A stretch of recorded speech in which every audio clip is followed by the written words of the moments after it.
Williamston, population 3,800, 20 miles east of Lansing.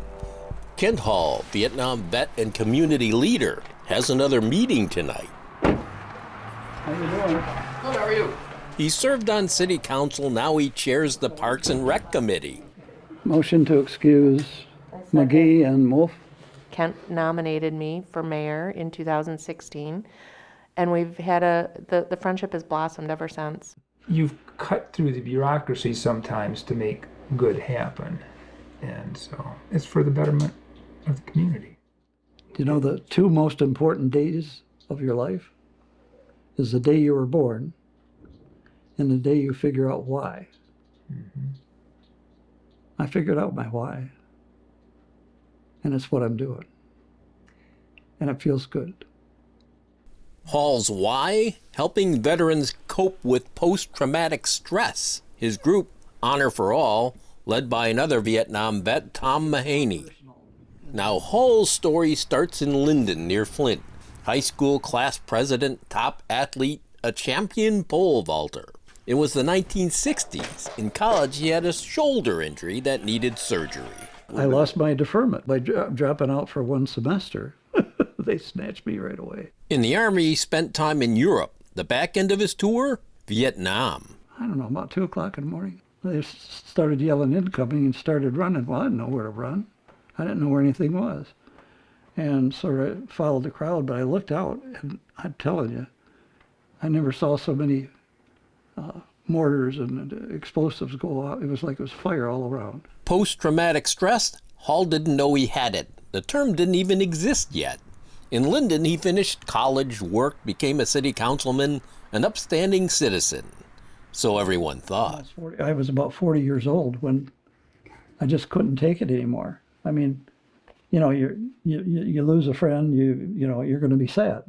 But if it come and hit you for no reason, and you're feeling good, all of a sudden, you go off this cliff. What the hell is that? Am I crazy? You know, I tried to figure it out on my own, and I couldn't. I had 3 beautiful kids, I had a beautiful wife, and I didn't want to live anymore. And so I started suicide by cop, and I didn't realize that I would be causing stress to the cop that would maybe shoot me. Hall made the news in 1986. They called him the jogging bandit, former star athlete turned bank robber. I robbed 13 banks with a toy gun. Each bank, according to the FBI, they asked me, do you realize each bank was closer and closer to a police station? Part of the wants to survive, so, but they called me the jogging bandit because I didn't run away. I just, come on, catch me. Well, the first one was right in Grand Blanc, and the second one might have been Grand Blanc. They were all Michigan national banks until the one in Ohio. Michigan National? Hall didn't like him. They gave me a hassle about a car loan. For that, 6.5 years in federal prison. I was an elder in the church. I was a councilman in the city of Linden. In fact, the night before my arrest, I was reordained as an elder in the Presbyterian church there. Hall rebuilt his life, eventually moving to Williamston. So I never had any reservations about our relationship. I just was happy he had the courage to come tell me about it. That must have been a tough decision. Say, hey, I got to go talk to Bob, who happens to be the chief, about this. Hall's Honor for All partner, Tom Mahaney, he's got a story too. He lives in Royal Oak, a stonemason, artist, as a child destined for the U.S. Military Academy. But Mahaney was conflicted about Vietnam when he was a cadet at West Point. I was reassigned to the infantry when I was released from West Point. And I was released from West Point because I had different views of what Vietnam was and what we should be doing about it. And that was in '68. I spent the next year and a half in the Army. When Mahaney got back, he headed to Washington. Unhappy with the U.S. taking the war to Cambodia, he joined another hunger striker at the Capitol.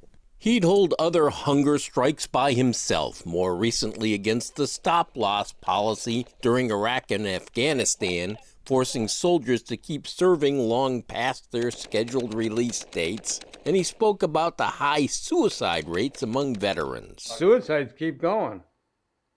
The battle stops, but the suicides keeps going. It's estimated as many as 22 veterans will kill themselves each day. Your brother-in-law, right, was... Oh, yeah, my brother-in-law, he committed suicide back in the 80s. But that was part of your motivation too, right? Yeah, well, I saw what it did to my sister and her 2 little boys. Right. You know, So how long were you actually on that hunger strike? 29 days. Mahaney in Washington, a one-man lobbyist for veterans' mental health. I take them a new letter every day, try to get somebody to listen. And it was finally Carl Evans' office that listened. See, I've never heard this story before. No. You know, we've spent a lot of time together, but we don't really get into each other's personal, you know. Yeah, well, I talk about what's going to happen instead of what happened, Yeah. because most of what happened wasn't that good. This is the Honor for All trail. It's all on city property, and it's all been approved by City Council, the Parks Commission, and the Planning Commission. These are tulips. These are tulips. These are tulips and these are daffodils. Big plans, more work needed at Williamston's Memorial Park on the banks of the Red Cedar River. With a section dedicated to veterans, hope is someday a national monument too. That's what this park is all about. Right? You gotta work something out. You can come here and work it out, or at least work on working it out. Still a bigger project dealing with that term PTSD, post-traumatic stress disorder. Psychiatrist Frank Ochberg, medical advisor for Honor for All, he ran Michigan's Department of Mental Health and helped define PTSD as a diagnostic term in 1980. What we based it on, it had a lot to do with the Vietnam War and with the returning combatants. It also had a lot to do with women and what women were very concerned about at the time. Amongst them, second-wave feminist leaders like Gloria Steinem, who tied sexual assault and domestic violence to traumatic stress. I saw it as the two genders coming together to define something as a recognized psychiatric condition worthy of putting not just in the psychiatric dictionary, but the general medical dictionary. The mission changed the term PTSD to PTSI, post-traumatic stress injury, and get that in the diagnostic manual, the DSM, so all can know the problem is not their fault. It's an injury to be treated like any other injury, as you would say, a broken leg. Well, if I admit to having post-traumatic stress disorder, I'm disordered. So I'm not going to admit it. And if I'm not going to admit it, then I'm not going to get treatment for it. This is a file containing all the resolutions from all the states starting back in 2014. PTSI, Mahaney's been working on this for 11 years, collecting resolutions from Michigan, then 46 other states and both chambers of Congress. And it's going to lessen their guilt, and it's going to cut down on suicides. And that's, how many lives you have to save.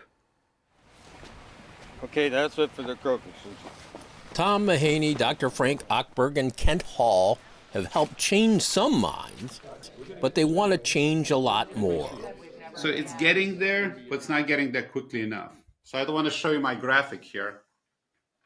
PTSI, not PTSD. In Chicago, Dr. Eugene Lipov treats traumatic stress. He shows the trauma is visible in brain scans and says he can prove the name change can help. So I did a survey, which I published in 2023 and presented the American Psychiatric Association, the body that controls the naming. Turns out, yes, if you change the name, the stigma will get better. I think now we have the evidence to change it. I think when we do change it, there will be a celebration. that we've done the right thing. The American Psychiatric Association confirms the PTSI proposal is now under initial evaluation by the DSM Steering Committee. Perhaps the change is coming soon, driven in part by a little nonprofit in Williamston, Michigan.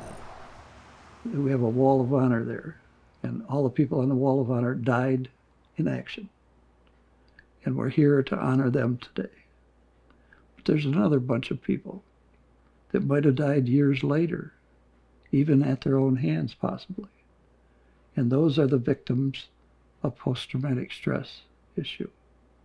And they deserve honor. It's as though that sniper's bullet took years or months or whatever to actually strike, and the hell they went through before they got there. Watch One Detroit, Thursday at 7:30 p.m. Follow us on social media and sign up for our newsletter for the latest news from Southeast Michigan.